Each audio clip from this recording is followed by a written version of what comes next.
An FBI agent by the name of Troy Sowers retired after 22 years of service. He expected nothing more than some coffee and donuts at the retirement party. But his colleagues planned something bigger. Seems when Sowers was a rookie agent in Seattle, Washington, he and the police were called about a baby kidnapping from the Washington hospital by a woman who was impersonating a nurse.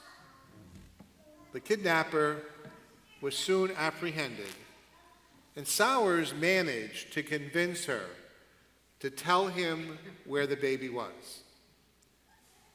She told him, "I left the baby in a box next to a restaurant dumpster." Sowers rushed to the restaurant hoping the baby was alive when he found him. When Sowers picked up the infant, the child was not crying, but just nuzzled right into my neck, he said, and I knew he was fine. Eventually, the medical crew arrived and then took the baby away. A senior agent told rookie Sowers, he said, "Troy, I've got to tell you something. You'll never do anything better than that." The case stuck in the mind of Sowers over the year, and he wondered at times what happened to the child he rescued. At his retirement, he found out. His fellow agents tracked down the baby, who is now 22 years old, and invited him to the retirement party. And so FBI agent Troy Sowers was reunited with Stuart Rembert, who was now a corporal in the United States Marine Corps. He said, Rembert, "My parents wanted me to give you a big hug. Thank you," he said, "for giving me the opportunity to have life." He said, "It's crazy to think that without this man's efforts, I would not even be here today. I would not be a Marine. My family would not be the same. I'm just excited and honored to meet this man today," said the corporal.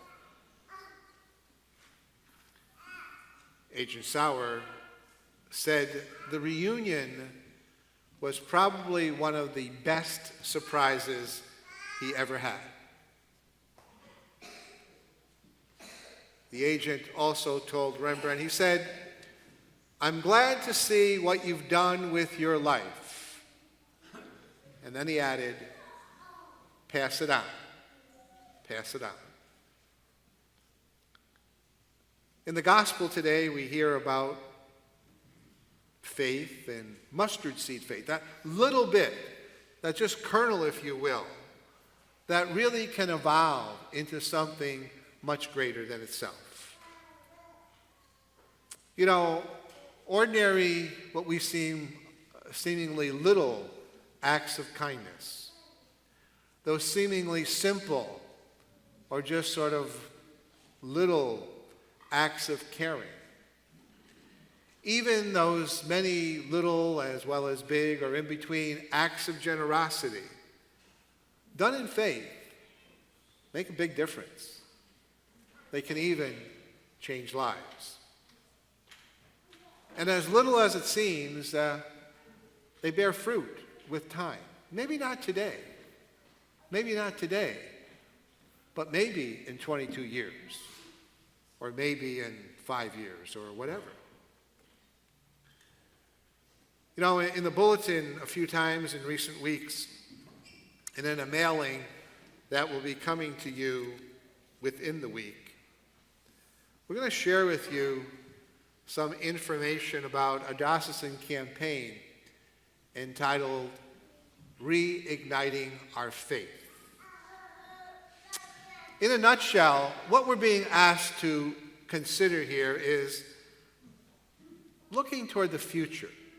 And the future is just not tomorrow or an hour from now. The future is more than that. It's about 5 years out and 10 years out and more. To look at it a little bit further than today, so to speak, as a diocese and even a parish. To look beyond several months or even a couple years.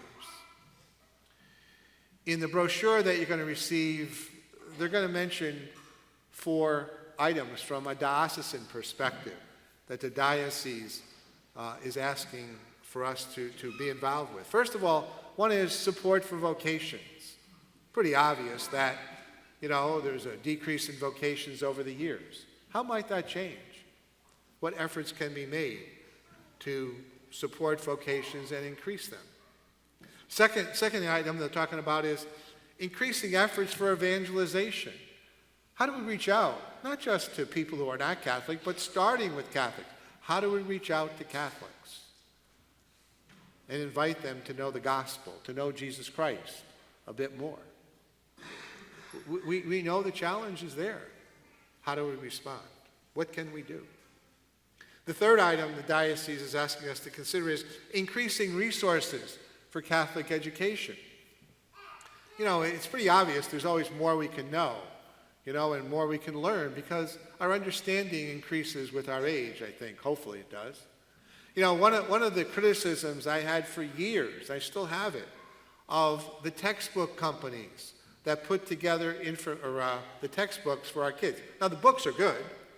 The theology of what they're sharing is fine. But I said, where is the audiovisual with this? It's 2019. We're way past books as the sole source of learning. Where are they? And these are resources that need to be developed for kids of all ages, including ourselves. I'd rather watch a video than read a book. Wouldn't you?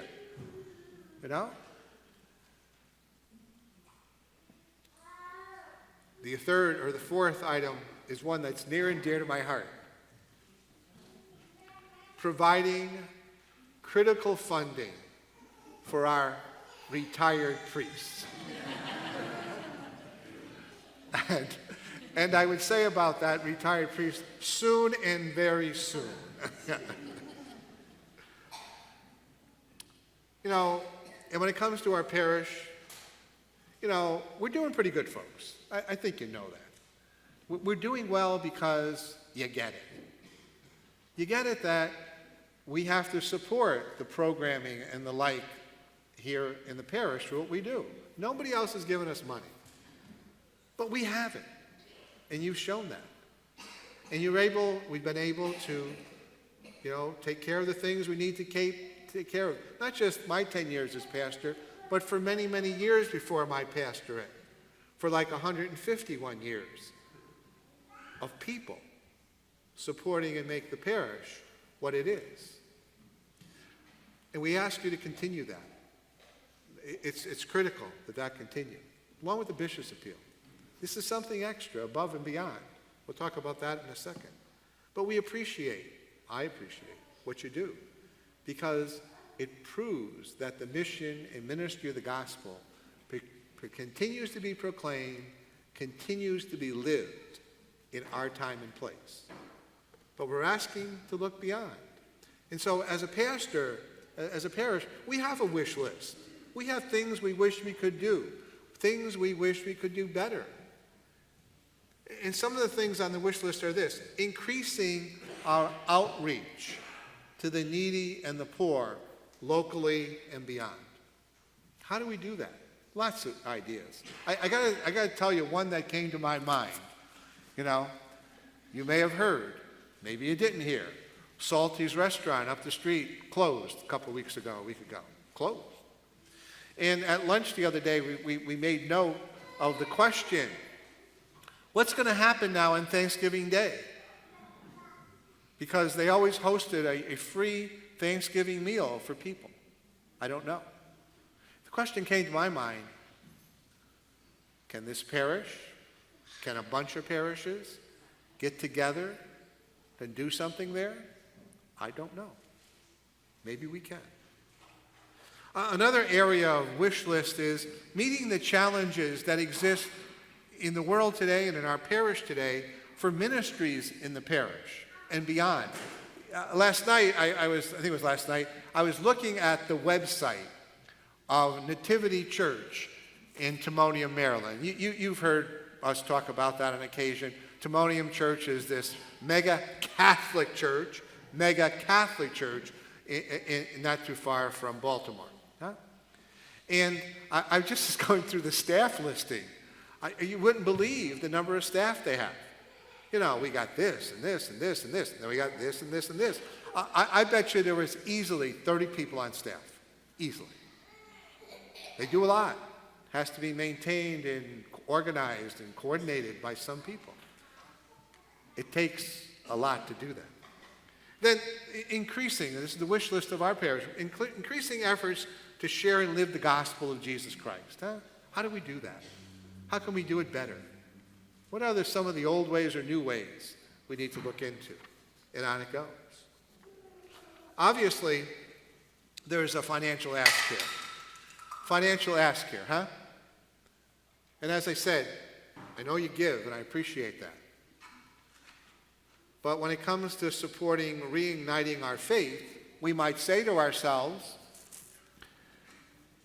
I'm not sure this is the best time. Or, yeah, this is a good time. We ask the question. Maybe not now. I can agree with any approach. It might not be the best of times. It might not be the worst of times. But this I ask. When that material comes to you in the mail in 2 or 3 or 4 days, please open it. Okay? Please read it. Slowly. It's 4 pages. Please reflect upon it. Think about it. Pray about it. Pray about what's being suggested and maybe even recommended there. Think about it. And then when you get to that question, should you give or not, you make it.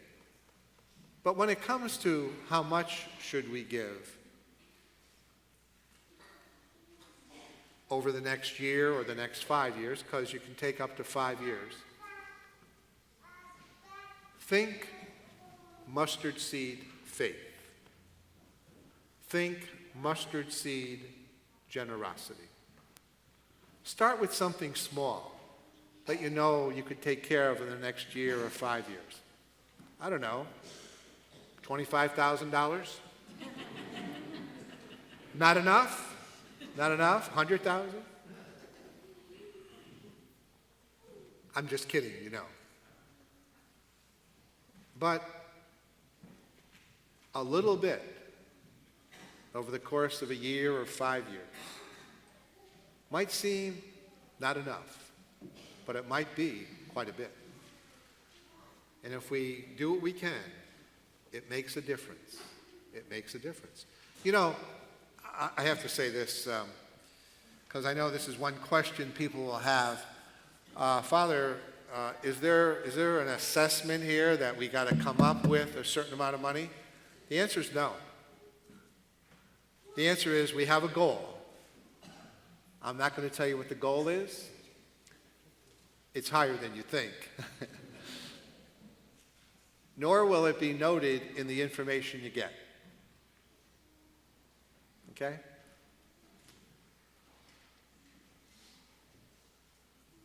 Does a diocese get it all? No. As a matter of fact, the split, so to speak, is 70-30. The parishes get 70%. The diocese gets 30% from the first dollar. And so we just ask you to do what you can. acts of kindness and generosity by others over the last 150 years here at St. Mary's, the over almost 200 years of the diocese, have bloomed over the years. And we, in many ways, directly and indirectly, have been beneficiaries of the goodness of people in the past. And maybe we were part of that beneficiary ourselves. You know, I know some of you who were involved with this church. You know what it's like to give.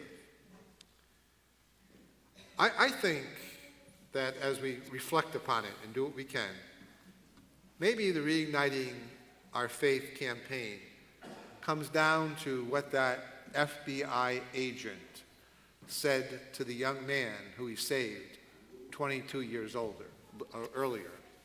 And what he said to him was, pass it out. Pass it out.